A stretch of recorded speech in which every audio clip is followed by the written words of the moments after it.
I buried my husband on a Thursday. The foreclosure notice arrived on Friday. My name is Caroline Mercer. I'm 68 years old, and until last month, I thought my biggest challenge in life would be learning how to fall asleep without his hand resting on mine. Richard and I had been married for 42 years. He was a civil engineer, practical, brilliant, quiet in a way that always made people underestimate him. And me. I ran the numbers, budgets, bills, retirement planning. I was the woman with a checkbook and a 3-color pen system. I was also the woman banks assumed wouldn't ask questions. Which, I suppose, is why they thought they could push me out of my own home. The envelope was thin. Always is when it's bad news. Notice of default, it said in clean, impersonal type. Failure to satisfy balloon payment clause. The number? $94,000. Funny thing is, our mortgage had been paid off for 12 years. I stared at the letter so long that the words blurred and twisted.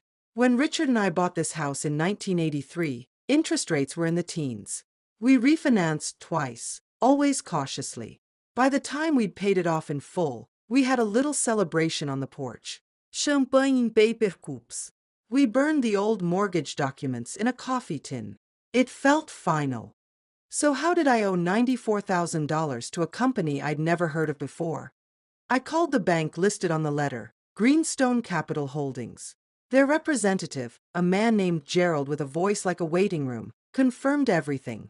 Your husband took out a reverse mortgage against the home in 2018, he said. We now hold the note. No, he didn't, I said flatly. We discussed reverse mortgages once. He said, and I quote, I'd rather be buried under the house than borrow against it. Gerald sighed, like he'd heard this before. Ma'am, I'm just reading the file. You're welcome to dispute the debt, but foreclosure proceedings have already begun. I hung up the phone, walked to the garage, and pulled down Richard's fireproof safe. I hadn't opened it since he died. Inside were documents, receipts, contracts, a copy of our will, and at the very bottom, a thumb drive in a ziplock bag labeled in my husband's neat, blocky print, in case they come for the house. I sat at Richard's old desktop computer, the kind with keys that clacked like typewriters, and slid the thumb drive into the USB port. A single folder appeared, Greenstone. Inside, dozens of documents, scans, PDFs, emails. My husband, the quiet man who never raised his voice, had been gathering evidence. At the top of the list, a scanned contract, a reverse mortgage, just as the bank claimed. But the signature wasn't his. It looked close. Same slant, same flow. But it wasn't Richard's. I'd watched him sign his name thousands of times over 4 decades, on cards, on checks, on love notes he'd slip into my lunch. I would have bet my life this one was forged. I opened the next file. It was an email thread between Richard and someone named T. Mitchell at consumerlaw.org. The last message was dated March 9th, 10 days before Richard died. He'd written, "They say I signed it, but I didn't. I never authorized this. I've narrowed it down to someone inside Horizon First, the mortgage servicer we used until 2017. The paperwork started after they sold the servicing rights. If anything happens to me, my wife will be targeted. She won't understand why. Please make sure this gets to the right people." I read it 3 times before the weight of those words hit me. Richard hadn't just found the fraud. He predicted they'd come for me. He didn't tell me. Typical him. Always protecting me, even when I didn't ask. I reached out to the lawyer in the email, Tina Mitchell. She picked up on the first ring. "Mrs. Mercer?" she asked. "I've been expecting your call." That stopped me cold. You knew about this?" "I worked with your husband briefly before he got sick. He suspected a fraudulent asset transfer. Reverse mortgages being filed without consent, then bundled and sold to predatory buyers like Greenstone. It's not isolated. It's a pattern. Why didn't you do anything?" She hesitated. "We tried. But without public exposure or internal documentation, it was just a theory." "Well," I said, pulling up the drive. What if I have the documentation? The silence on the line turned electric. Then she said, "Send me everything. Immediately." By the next day, she had a legal injunction filed in probate court to delay the foreclosure. It bought us exactly 21 days. 3 weeks to prove Richard's signature was forged. 3 weeks to follow the paper trail. On day 2, I received a call from Gerald at Greenstone. "You've escalated this to legal?" he asked, voice a few degrees colder. "That's unwise." "No," I said. "What's unwise is thinking I'm just a grieving widow with a checkbook. My husband kept records. And so do I." He paused, then said quietly, "You really shouldn't dig too deep, Mrs. Mercer. You might not like what you find." I didn't sleep much after that call. Not out of fear, not yet, anyway, but because something Richard said in that email kept playing on repeat in my head. "I've narrowed it down to someone inside Horizon first." So I started there. Over the next 2 days, I combed through the files on the drive. Richard had compiled a list of names, a timeline, dozens of scanned mortgage transfers from Horizon First to shell companies, most of which dissolved within 6 months. One of them was called Northfield Asset Recovery, registered to a P.O. box in Delaware and linked, through a dizzying chain of ownership, to Greenstone. But the key detail wasn't the companies. It was the notary. Every forged document bore the seal of one woman, Candace M. Lowe, a name I didn't recognize, but one that appeared 17 times across different files. I sent the name to Tina Mitchell. Within an hour, she called back. "She's on our radar," Tina said. "Used to work for Horizon. Vanished in 2019. No forwarding address, no paper trail. She's either in hiding or being protected." I closed my laptop and stared at the fireplace. Richard had always said, "The people who steal quietly are more dangerous than the ones who shout." He was right. Later that afternoon, I got another call. Unknown number. A man's voice. Calm. Professional. "Mrs. Mercer, I suggest you stop communicating with Ms. Mitchell. These documents you claim to have, if released, could trigger legal consequences." "Is that a threat?" "It's advice." He hung up. I called Tina again, heart hammering. "They're watching me."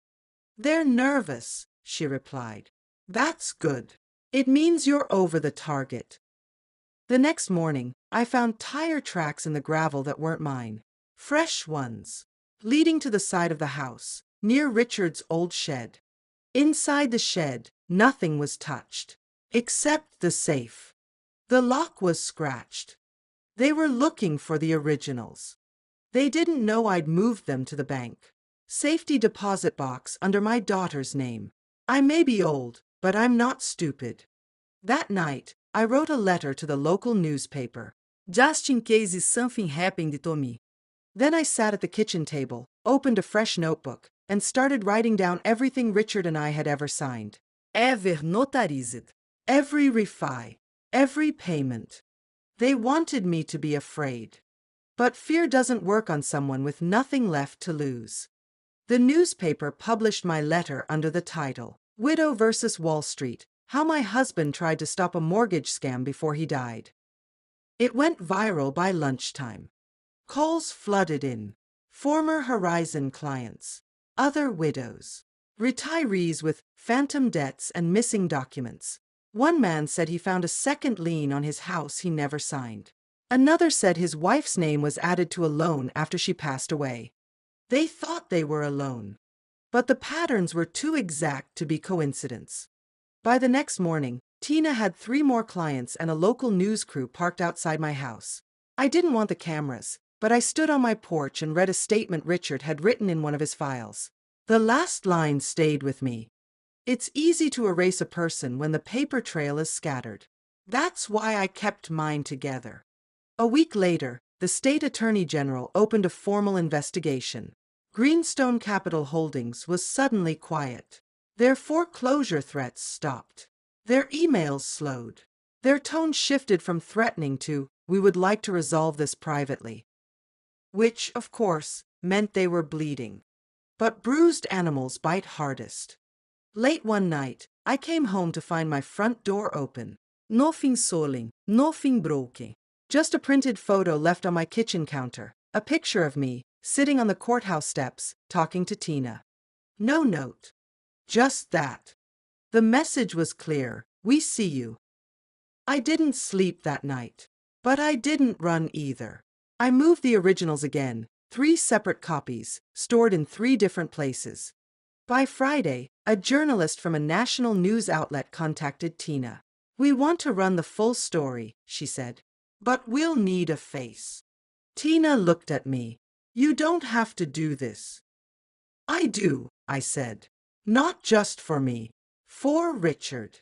For everyone they thought wouldn't fight back. The article published that Sunday. The widow who kept the receipts. Within 48 hours, a congressional committee opened hearings on mortgage fraud.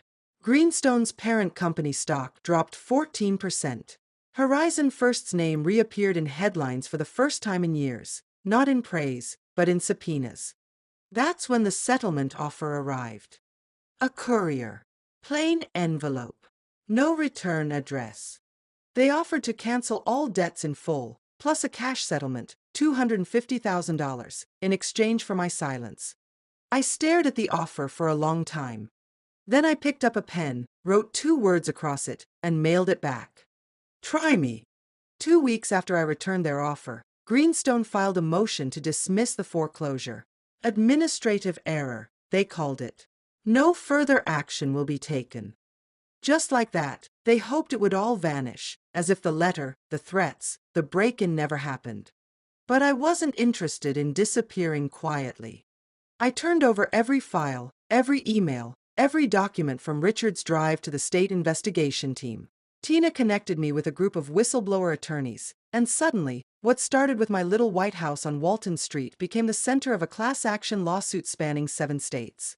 The news stopped calling me the grieving widow. They started calling me the bookkeeper with bite. I kept showing up. To every court date. Every hearing. I sat in the front row, clutching the same leather notebook I used to write grocery lists in, now filled with page after page of testimony. Victims. Patterns. Missing documents. Fake signatures.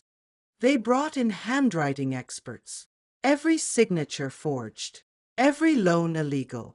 Greenstone's CEO resigned under personal health concerns. Horizon First was fined $87 million and ordered to pay restitution.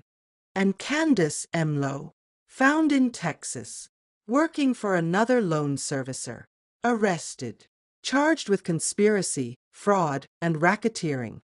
I still live in the same house. Still sip coffee on the porch Richard built with his own hands.